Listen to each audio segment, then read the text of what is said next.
Y vamos a agradecer a Hernán Lechner, el economista, que haya accedido a la invitación y tenga la gentileza de acompañarnos hoy aquí. Hoy decíamos, no es tan frecuente, pero los diarios nacionales y también todos los diarios económicos tenían dos títulos coincidentes. Uno referido al índice de inflación, tema del día. Tema del día, sin duda. Bueno, ayer finalmente se conoció la inflación de junio, 3,7%. Realmente muy elevada. Esto lleva la inflación del primer semestre de este año a 16%, muy por encima, un punto por encima de lo que tenía previsto el gobierno para todo el año. La segunda propuesta, porque originalmente iba del 8 al 2 en el presupuesto original. Luego pasó a 15 y, bueno, finalmente en un primer semestre quedó superada. La mayoría de las paritarias están en 15%. El gobierno acordó con algunos gremios que tenían o que iba a homologar hasta 5% más por encima de ese 15%, exacto, en algunas cuotas, y depende de lo que acuerde cada uno de los gremios. Naturalmente, con estos niveles de inflación, nadie estima que la inflación finalmente para todo el 2018 va a estar por debajo del 30%. Lo cierto es que también no funcionó o se desactivó la llamada cláusula gatillo. Exactamente, el gobierno apuntaló con mucha insistencia que este año efectivamente no hubiera cláusula gatillo. El año pasado muchas de esas cláusulas el gobierno creía que no se iban a aplicar, finalmente terminaron aplicándose. La estrategia para este año fue distinta, directamente que no haya cláusula gatillo. La política la llamaron cláusula embarazo. ¿Por qué? Porque el gobierno tenía previsto que a los 9 meses tal vez la inflación superaba las paritarias y volvían a abrir las paritarias. Nuevamente con el marco de una negociación. Bueno, esto claramente no sucedió, superó la inflación en el primer semestre, pero de nuevo, como no hay cláusula gatillo, lo que uno espera es que en los próximos meses, naturalmente, se abran nuevamente las paritarias. Entonces debe ser una cláusula embarazo de elefante, por ejemplo. Exactamente. Claro, sí. Sí, Hernán, no quería preguntarte, uno de los rubros con más inflación fue el rubro de alimentos. Carnes, aceites y harina no paran de subir, digamos. ¿Por qué no se puede frenar el alza de precio en los alimentos? Bueno, dos cuestiones. La primera, a ver, los sectores de menos ingresos en la Argentina, el 60% de sus ingresos lo dedican a alimentos. ¿Por qué digo esto? Porque es importante a la hora de considerar la evolución del nivel de precios de alimentos, que llegó en este año a 17,40. Decía, recién 16 la inflación general, 17,40 la de alimentos. Sobre la inflación general. Exacto. Dicho de otra manera, en esta etapa, los que menos tienen les va peor. Los que menos tienen les va peor. La segunda cuestión, vos me preguntabas, básicamente el caso de la carne es particular, pero el resto de los productos que han aumentado de manera sensible son la harina, el pan, el trigo en general, los fideos. Bueno, esto se debe de manera directa, diría, al aumento del precio internacional del trigo, por un lado, y a la devaluación, diría de manera más directa, por otro. El gobierno ha desregulado todo lo que tiene que ver con la cuestión del trigo, con lo cual, cada vez que aumenta el precio a nivel internacional o se devalúa en la Argentina, lamentablemente tiene impacto directo sobre estos productos. Hernán Lechner, le queremos mostrar estas placas, que tienen que ver el índice para la inflación, el índice para el consumidor, del 3,7. Bien, general. Exacto, ese 3,7 que recién mencionábamos. Un dato del anterior, ustedes ponían 6,5 la inflación mayorista. Esto es importante porque de alguna manera prevé lo que va a pasar el mes próximo.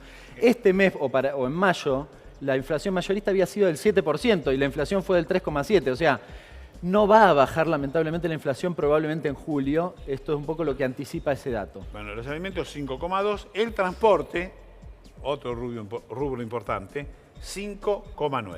Allí también hay una discusión a futuro que tiene que ver con el precio de las naftas. Ustedes saben que las petroleras le están reclamando al gobierno un aumento de naftas. ¿Por qué? Porque había un compromiso de seguir el precio en dólares, con lo cual la devaluación, que fue de 45% aproximadamente, no compensa el 10 o 12% de aumento del último tiempo. Pero decían que le faltaba el 20% para llegar a lo que habían perdido o no habían sido actualizados. Claro, lo que pasa es que ahora quedaron nuevamente atrasados. Bueno, hay que ver el tipo de cambio hoy, pero efectivamente están atrasados. El tipo de cambio bajó, ¿no? Un poco bajó todos estos días. Sí, habrá bajado. Lo que pasa es que ayer subió 0,7. Está bien. Y la tendencia a futuro es que suba. De todas formas, supongamos 20, 25. Está bien. Bueno, pero el Brent bajó. ¿Cómo? El petróleo Brent, su cotización bajó en Londres. Bueno, allí está la discusión, ¿no? Hay que ver finalmente qué pasa. Lo que pasa es que las petroleras lo que están reclamando además es que vendieron el Claro. petróleo más barato durante un determinado periodo. Ese 20% era para el anterior pedido. Claro, y ahí hay una discusión. Las petroleras se habían comprometido a no aumentar el precio por 2 meses cuando el tipo de cambio había pasado o aumentado 12% recién. Claro. Luego quedó naturalmente desactualizado para ese compromiso Digamos, que había esto asumido el tiene que ver con gobierno. la salida de Aranguren y la asunción del nuevo ministro. Sí, la política no ha cambiado. No, pero esto sí cambió. El acuerdo ese Sí, quedó... oficialmente quedó derogado. Iguacel en principio dijo que iba a poner una especie de precio estándar, iba Sí. digamos, a volver más bien a una política parecida a la del gobierno anterior, luego quedó en desuso y lo último que dijo fue exactamente lo contrario. Dijo, bueno, si el precio que está actualmente no le satisface, el mercado define el precio. Bueno, ahora traten de explicarme para alguien que no sabe, ¿eh? Esto de los LEVAC, ¿eh? ¿Que son cuántos millones, miles de millones? Sí, 1 billón aproximadamente. 1 billón. Sí. ¿1 billón cuántos ceros son? Son muchos. Son 9. Así es. 9 ceros, bien. 9 ceros. En total, Bien. sí. En total sí. Y ahora entonces, ¿qué? Para los plazos más cortos de los que accedan a esto, les bajó un poco la tasa. Y para los más largos les subió la tasa. Sí, a ver, en general la tasa terminó ayer en 46,5 en el plazo más corto, Eso. estaba en 47, bajó apenas, digamos. De todas formas, para mí no modifica esencialmente la cuestión. El gobierno logró pasar un martes de vencimientos nuevamente, con lo cual, bueno, hoy un poco los matutinos planteaban el éxito supuestamente de la colocación de ayer. Quedaron unos 130, 140 mil millones de pesos, que en realidad una parte van a los botes y la otra hoy A arranca los o botes aumenta. no es que hay naufragio, no, los botes Es un bono en es un pesos, bono, sí. bono en pesos. Y la otra parte, hoy se aplica un aumento de los encajes bancarios, con lo cual Muy bien. probablemente quede encajado, digamos, en lo que tiene que ver con los bancos. Dicho de otra manera, bueno, pasaron el martes. Está bien, pasamos el martes, bien. El proceso ahí es convertir lo que tiene que ver con las LEVAC en letes en dólares, que no son para nada baratas y que es un problema porque estás convirtiendo una deuda en pesos en una deuda en dólares con un poquito más de plazo, pero deuda en dólares y no muy barata, la verdad. Bueno, ahora entonces, tenemos ya el tema de inflación, el tema de las LEVAC, de las letes, de los botes. Bien, vamos a los botes, ¿cómo seguimos? ¿Qué va a pasar? Bueno, el escenario está complicado. Yo recién hablaba de la tasa de interés del 46,5 en las LEVAC.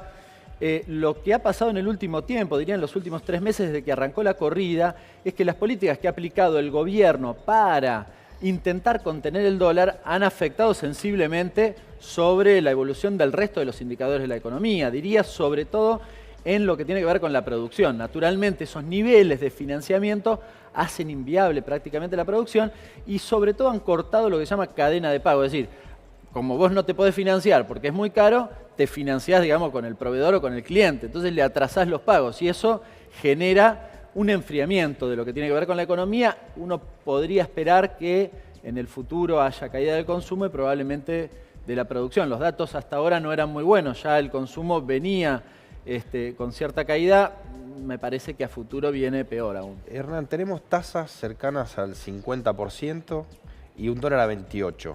Las tasas van a tener que empezar a bajar en algún momento porque no resiste, ninguna actividad resiste tasas tan altas, especialmente las pymes. Con un sendero de tasas a la baja, ¿cuánto va a estar el dólar a fin de año? Buena pregunta. Depende cuánto o cuán rápido quieran bajar la tasa.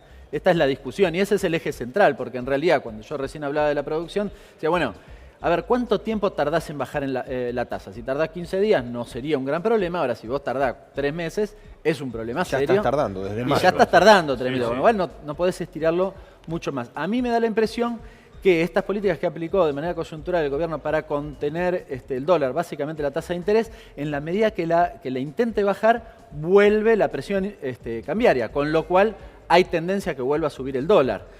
Es decir, es un problema ¿Un dólar a más de 30 para fin de año? Probablemente, A para ver, mí sí, probablemente. Siempre se habla de la sábana, ¿no? La Yo manta creo- De corta. la manta corta o manta larga. Manta larga no hay.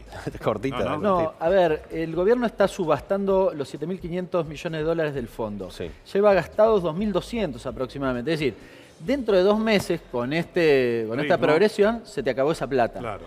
Con lo cual, Bueno, estamos hablando, para mí, desde que en ese momento, tal vez un poco antes, vuelvan presiones cambiarias. Y- No tenés liquidación de cosecha en este segundo semestre. Es decir, es un escenario complicado en términos cambiarios. En un año electoral, el año que viene, ¿va a poder cumplir el gobierno con el fondo, con la meta de déficit? Bueno, hay que ver si el fondo está dispuesto a que no cumpla. Me parece que allí reside la cuestión. Va a ser muy difícil, ¿no? El ajuste es no es tan difícil. muy ¿Cuántas veces significativo. miró y sigue mirando el fondo en otras economías para otro lado?